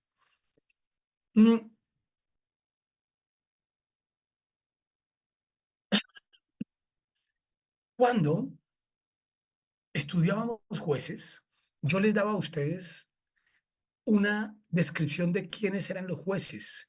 Llegó la hora de describir quiénes eran los reyes. El trabajo de los reyes era legislar. Pocos se dedicaron a la tarea de defender a su pueblo. Pocos. Y los pocos que se dedicaron a defender a su pueblo, lo defendieron de manera muy coyuntural, muy puntual, específicamente cuando fueron atacados por algunos extranjeros, por pueblos extranjeros. Por ejemplo, Josías muere justamente en una batalla contra Faraón, que Faraón estaba incursionando por la región de Israel. Por supuesto que tenemos a un Ezequías que los defendió contra la invasión asiria, tenemos a un David que los defendió contra los filisteos, pero por ejemplo a Salomón no lo encontramos en el plan de guerras para defender a su pueblo. Y más bien vamos a encontrar una gran cantidad de reyes que lo que hicieron fue vender a su propio pueblo por sus amistades con otros reyes. El mismo Salomón lo vamos a encontrar sometiendo a su pueblo, sometiéndolo, agravándolo, poniéndole cargas tributarias al pueblo para poder sostener todas esas aventuras amorosas que tenía. Los reyes no se dedicaron a defender al pueblo. Y si algunos pocos lo defendieron de extranjeros, en la época de los reyes, la verdad es que el peor enemigo del pueblo de Israel no estaba afuera. Sí, por supuesto, Nabucodonosor fue enemigo, Faraón Necao fue enemigo, Sennacherib fue enemigo, reyes extranjeros lo fueron, los reyes moabitas, los filisteos, todos ellos fueron enemigos, pero los más grandes enemigos del pueblo hebreo estaban dentro del pueblo hebreo. Es decir, los más grandes enemigos fueron las mismas clases sociales dominantes, tal como lo va a denunciar Isaías en los primeros capítulos, por lo menos del 1 al 12, tal como lo va a denunciar Amós a lo largo de su libro, tal como lo va a demostrar Oseas a lo largo de su libro, tal como lo va a denunciar el profeta Miqueas a lo largo de su libro, tal como lo va a denunciar Jeremías y lo va a denunciar Sofonías. El verdadero enemigo del pueblo estaba dentro del pueblo. ¿Y por qué? Porque había sido modelos implantados por reyes y los mismos reyes crearon un sistema que era opresor a su propio pueblo. Ser rey era un cargo, se volvió una posición. Si ustedes se acuerdan, cuando hacíamos este mismo listado en los jueces, decíamos, los jueces no eran cargos, los jueces surgían en la necesidad. Bueno, ahora ya hay un cargo. Decíamos que los jueces mueren y cuando muere el juez, no se nombraba un nuevo juez, porque de hecho los jueces no se nombraban. Los jueces simplemente eran hombres que emergían en medio de una crisis, en medio de una necesidad para defender a su pueblo. Los reyes no. Los reyes eran un cargo, era una posición que ellos tenían Por eso cuando muere un rey, necesitamos nombrar un nuevo rey. Hay que tener un nuevo rey. No surgieron en tiempos de crisis. Por el contrario, fueron los reyes los que causaron las crisis. Las más grandes crisis de Israel fueron provocadas por los mismos reyes. En la época de los reyes. Claro que en la época de los jueces había otras crisis, otras diferentes. Pero cuando vinieron, a diferencia de los jueces los sacaron de las crisis. ¿Recuerdan ustedes ese texto que leímos?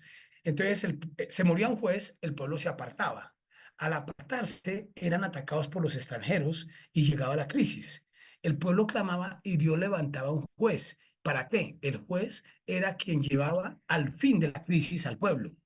Ahora pasa lo contrario y se levantaba un rey y el rey llevaba a la crisis. Y cada rey lo llevaba a otra crisis peor, cada vez peor la crisis que el pueblo vivía. No fueron caudillos, fueron autócratas, fueron dictadores. Digan, ay, mentico, hermano, pero no todos. No, ¿cómo así que no todos? No, es que, por ejemplo, David era un hombre conforme al corazón de Dios, muy temprano y era líder de alabanza y todo eso.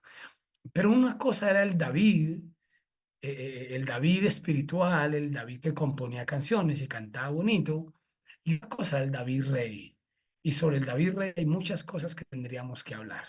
Ver a sus propios hijos hablando de las cosas terribles que hacía David, ver a la gente teniéndole miedo a David, pero incluso ver al mismo David hablando en los salmos.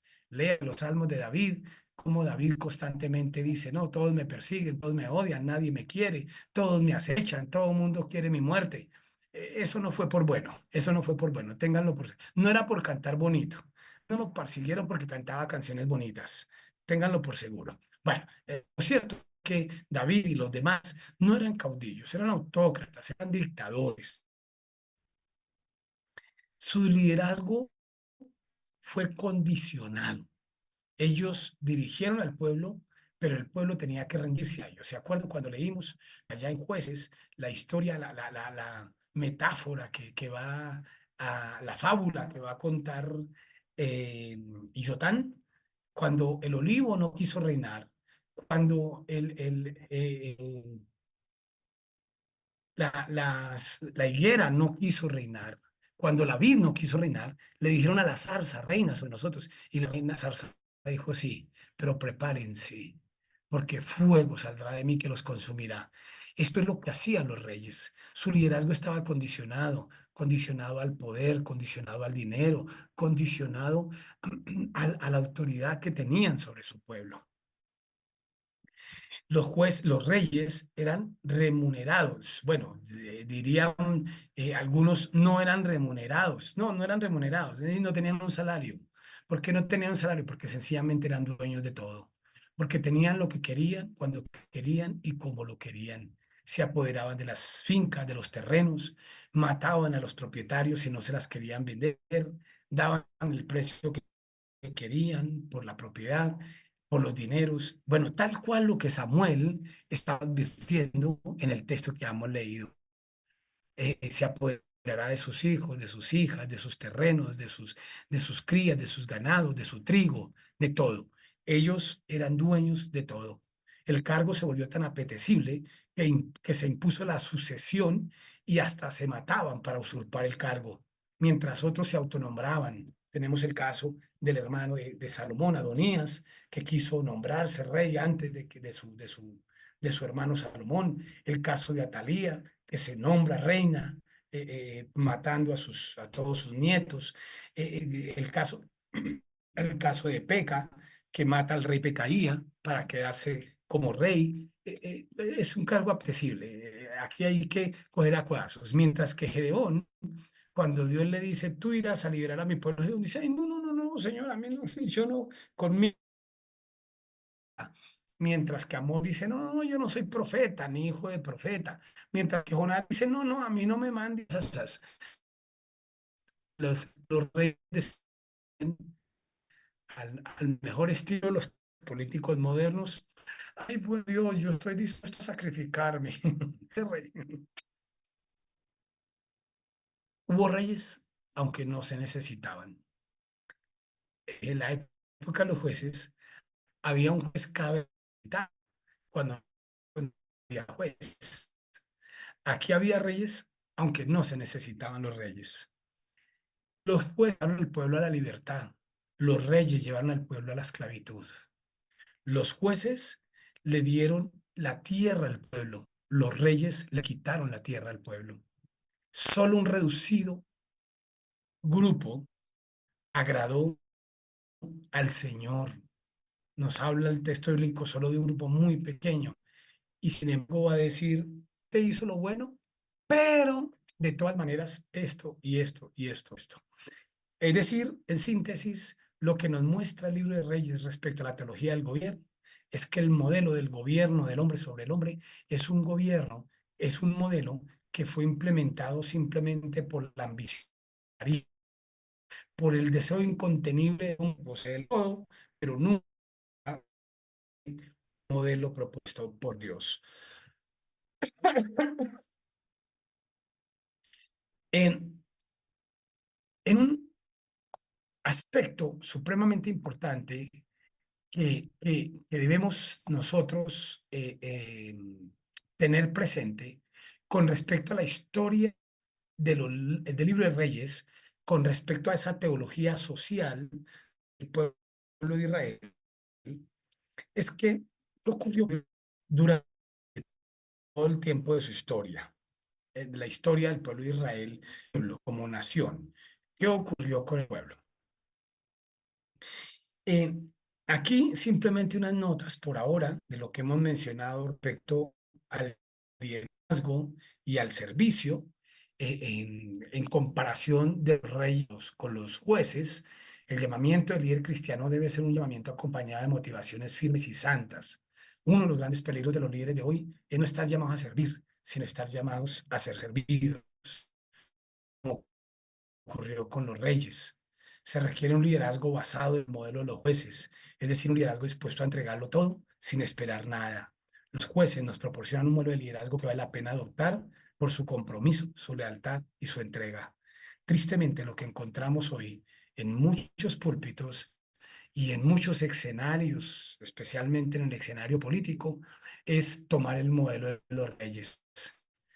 Muchos son los que nos vienen con el discurso de lo que fue José, de lo que fue David, de lo que fue Salomón, para decir entonces yo por eso estoy acá. Pero pocos son los que nos muestran lo que fue Gedeón, lo que fue Débora, lo que fueron esos grandes hombres que liberaron al pueblo de Israel.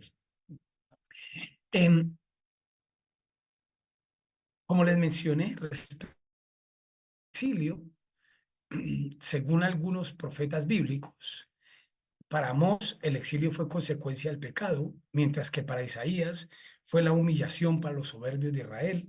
Para Joel fue motivo de juicio contra los enemigos. Para Habacuc fue una enseñanza para el pueblo, una enseñanza maravillosa. El pueblo creía que nosotros somos más que todos los pueblos. Y con Habacuc se va a demostrar que no somos más, que somos menos. Porque si bien es cierto, los paganos cometen cosas peores que nosotros, ellos no conocen la ley de Dios. ¿Quién es peor? ¿El que actúa mal sin conocer la ley o el que actúa medio mal conociendo la ley? Entonces Habacuc va a decir, lo peor somos nosotros que conociendo a Dios nos hemos desviado. Y por eso vamos al exilio y la enseñanza que hay allí para el pueblo es brutal. Ezequiel entiende el exilio como una responsabilidad misionera, mientras que para Jeremías el exilio fue una oportunidad de Dios para proteger a su pueblo. Era sencillamente para protegerlo. Durante el tiempo de existencia del pueblo de él, ocurre un fenómeno muy particular y es que el pueblo va a luchar básicamente a lo largo del tiempo, va a luchar por construir su propia identidad. Una identidad que tenía que ver, número uno, con la tierra. La tierra. Acuérdense que cuando Moisés va al pueblo a invitarlos a que salgan de la tierra, les dice, vámonos a una tierra que es de nosotros. ¿Por qué? Porque aquí donde estamos esto no es de nosotros. Nosotros vivimos en tierra extranjera, vivimos en tierra ajena, pero Dios nos está llamando a vivir en una tierra propia, en nuestra propia tierra. Entonces, el pueblo entiende que cómo se construye la identidad propia. Primero que todo, la propia identidad se construye teniendo una tierra propia. Dos, la imagen de nuestro Dios. Interesante otra vez frente a la inquietud que hace un momento discutíamos de quienes creen que Dios es una construcción del pueblo hebreo. Aquí hay una confusión muy grande entre dos cosas. Número uno, la existencia propia de Dios. Dios como ser, como ente. Y otro es el de Dios. Respecto al nombre de Dios, hay mucho que estudiar y hay aspectos muy interesantes. En principio, yo les voy a decir, Dios, esa teoría, hipótesis, ese capítulo teológico que es manejar de los famosos nombres de Dios. No hay tal, Dios no tiene nombres. De hecho, Dios no tiene ningún nombre. El que nosotros conocemos como nombre de Dios, noten ustedes que no es un nombre que surge porque Dios se llamara así. Es la necesidad que tiene Moisés de ponerle un nombre a Dios porque necesitaban identificar al Dios propio. Lo que nace en la historia es el nombre que se le asigna a Dios, Jehová o Yahvé, el famoso tetragrama. El nombre surge en la historia, aparece en la historia y aparece cuando muchos dioses en los otros pueblos. Entonces, como todos tienen sus dioses y a cada dios le tenían un nombre, el nombre del Dios de Israel se llamaba sencillamente el Dios de Abraham, de Isaac y de Jacob. Entonces no había un nombre. Entonces viene la necesidad de construir un nombre para ese Dios que existía desde el principio, que lo había hecho todo. Entonces, démosle un nombre a ese Dios y entonces va para ese nombre o ya. Ninguno de los dos es preciso, con cual podemos identificarlo, pero originalmente no era ninguno de esos dos. Desconocemos cómo se le llamó originalmente. Pero ese nombre es una construcción tardía. El nombre. Por eso cuando Dios se revela a Moisés, le dice, yo soy el Dios de tus padres, de Abraham, y Isaac, de Jacob, el único, el que siempre ha existido.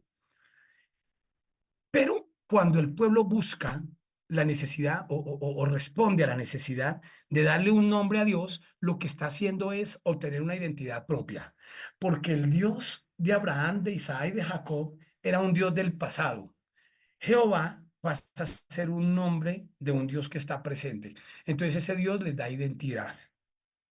Luego entonces van al Sinaí, salen de Egipto y van al Sinaí. En el Sinaí Dios les da la ley, la revelación sinaítica, la máxima revelación hasta ese momento y como ley, la única revelación que existe en la historia, como ley, única revelación. Esa revelación de Dios en el Sinaí pasa a ser identidad propia del pueblo. Noten ustedes en Deuteronomio capítulo 4, cuando dice, ustedes, cuando las demás naciones vean estas leyes que ustedes tienen, las demás naciones dirán, wow, qué pueblo tan sabio y tan inteligente es que tiene estas leyes tan diferentes a todas las demás. La ley le da al pueblo una identidad. Número 4, el nombre propio, Israel. Acuérdense ustedes que Israel es el nombre de Jacob, no es el nombre del pueblo. Ellos se llaman Israel sencillamente porque son descendientes de Jacob. Pero cuando se hacen nación, asumen el nombre de Israel como nombre de nación. Por lo tanto, hay que diferenciar entre el Israel como nación y el Israel como pueblo. Quienes logran identificar esa diferencia de una manera muy particular van a ser los profetas. Los profetas de una manera magistral, viendo que se había perdido la memoria de Israel como pueblo y ahora Israel es simplemente el nombre de una nación, entonces los profetas prefieren ahora usar el nombre de Jacob. Rompen ese esquema y dicen, vemos, por ejemplo, a Amós hablando de Jacob, ya no de Israel. Y a varios profetas, lo va a hacer también Jeremías, Ezequiel, van a hablar de Jacob. ¿Por qué? Para llevar al pueblo a que entendieran que nosotros somos un pueblo, no somos una nación, un estado como las otras naciones. Pero al poner su propio nombre, a ellos les da una identidad, algo que los diferencia de los demás pueblos. Y entonces al pueblo se les ocurre tener un gobierno. ¿Se acuerdan que dijeron, queremos tener un rey como lo tienen las otras naciones? Es curioso porque en la búsqueda de una identidad, es decir, en la búsqueda de ser diferentes a los demás, nos hacemos igual a los demás. A mí me da risa cuando uno encuentra, por ejemplo, esos muchachos de hoy en día con los pantalones rotos, manchados, desgarrados, con su cara vuelta a una nada, con tatuajes, piercing, demás cosas, con peinados terriblemente extravagantes. Y uno pregunta, venga, ¿usted por qué viste así? ¿Por qué esa pinta? Y la respuesta es, hoy porque yo soy diferente a todos los demás. ¿Diferente a todos los demás a quiénes? Claro, es diferente a unos, pero es igual a otros. Al hacerse así, se hace igual a otros. Usted nos está inventando eso que está haciendo. El pueblo, en su afán de ser diferente a los demás, se hace igual a los demás, buscando que hubiera un gobierno, nombrando un rey sobre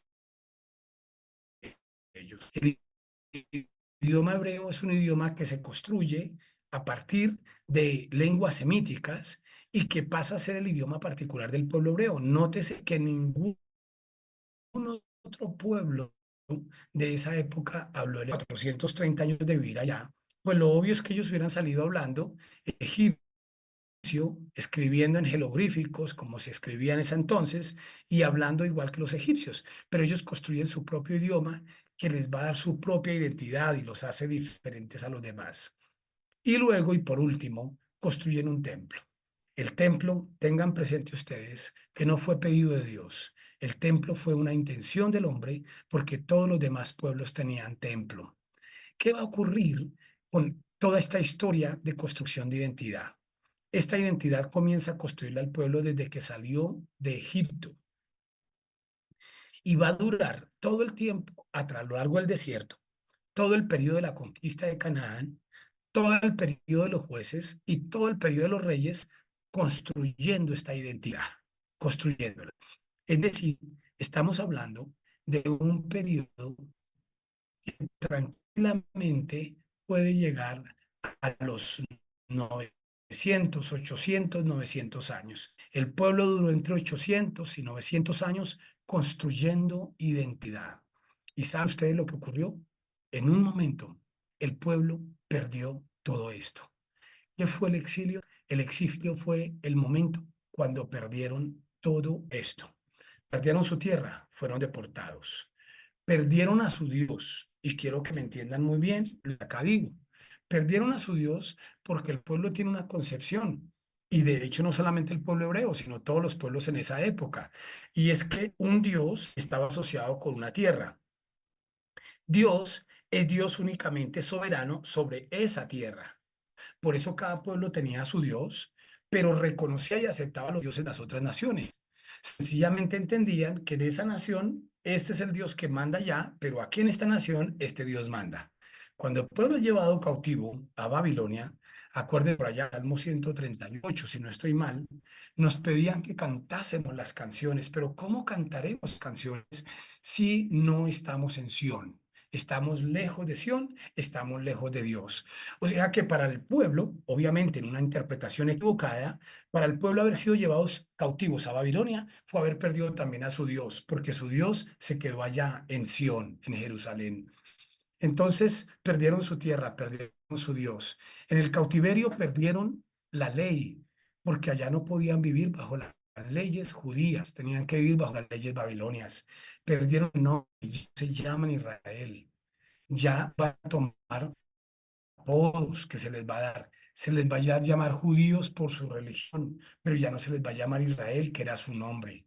Van a perder su gobierno porque perdieron los reyes, lo perdieron todo. van a perder su idioma porque ya no volvieron a hablar hebreo. Lo hablaban entre ellos, pero tenían que hablar los idiomas que se hablaban en esas tierras. Y perdieron su templo porque el pueblo fue destruido. El templo fue destruido. El pueblo lo perdió todo en el exilio. Todo lo perdieron. ¿Saben qué es lo lindo que nos muestra la historia? Que cuando el pueblo regresó, lo recuperaron todo. Todo menos el gobierno. Recuperaron tierra, recuperaron a Dios, recuperaron la ley, recuperaron su nombre, recuperaron el idioma, recuperaron el templo, pero nunca recuperaron su gobierno. Nunca volvieron a tener reyes. Como si hubiera un mensaje teológico detrás del desarrollo de esta historia que estuviera diciendo todo lo demás de Dios, pero aún el templo, Dios llegó a aceptar en algún momento determinado, pero los gobiernos no estuviera diciéndoles, les voy a enseñar a que ustedes pueden vivir sin gobernar, que por supuesto son solo sobre los cuales hay que seguir trabajando y hay que seguir desarrollando las ideas. Mis amados hermanos, hasta aquí lo que tenía para decirles, eh, escucharles, eh, preguntas, ideas, aportes, comentarios, retroalimentación.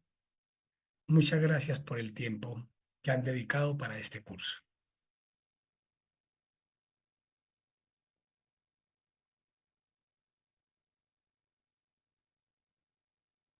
Y voy a mirar un momentico el chat para dos preguntitas importantes. Una, preguntan que dónde podrían estudiar teología acá en Colombia. Quien quiera, si quiere, se pone en contacto conmigo, porque no es por no dar la respuesta general, sino que para poder responder es necesario conocer un poco más de cuál es el interés. Hay muchos lugares donde estudiar teología. Aquí hay seminarios, hay institutos bíblicos, hay universidades de una corriente, de otra. Entonces depende de qué es lo que realmente busca para yo poderle dar un consejo de cómo, de por dónde inclinarse para el estudio. Alguien pregunta aquí el tema del yo soy. Sí, incluso no yo soy. Jehová no solamente significa yo soy, significa yo soy el que soy. Es una respuesta que Dios da a Moisés cuando Dios le pregunta el nombre. Dios le dice, ¿por qué me preguntas el nombre? ¿Cómo así? ¿Qué nombre? ¿Por qué quieres ponerme un nombre? Yo soy el que soy. O sea, no hay más, no hay otro yo. Soy yo. Punto. Y entonces, como yo soy, ¿sí? De Dios. Eh, eh, sí, mi hermano, a Joana, estamos, ese mensaje que da todo nuestro curso, para mí sería suficiente y satisfactorio. ¿Para cuándo se retoman los temas, los viajes a Israel? Hermanos, no sé para cuándo se retoman los viajes a Israel. Lo que yo les pido es que retomen la oración por Israel, que no la suelten. Por Israel, porque la situación no está nada fácil, no solamente por Israel, sino por todo el mundo. Que está desencadenando esta guerra entre Israel y Hamas es una cosa muy delicada a nivel mundial. Así que ante las noticias, oremos por Israel, oremos por el mundo, oremos por un tiempo tan difícil. En, algo más aquí,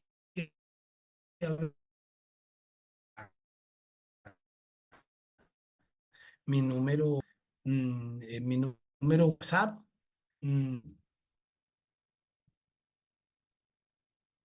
ahí está en el chat entonces, 317 6, 317-640-5174 con el indicativo más 57. Ahí queda para los que estén interesados en estar en contacto conmigo. Bueno, creo que son todos los comentarios que hay. Pedro, tienes levantada tu mano. Dalma. Profe, en primer lugar agradecerle. Fue muy amplio la explicación. Aprendí muchísimo. Para mí personalmente fue una gran bendición. Espero que Dios lo siga usando. Eso en primer lugar. Y en segundo, me quedó una inquietud. Yo pensaba que aquí íbamos a abordar los libros de Esther, Esdras, Nehemías. Entonces no sé si es que no los consideramos como No, por dentro. eso en la primera sesión aclaramos que eran profetas anteriores. Aclaramos en la primera sesión. La crónica de Nehemías está en otro grupo literario que se llama la historia cronista. Ese es otro pana. Leticia, ¿eso está en el diplomado? La historia cronista.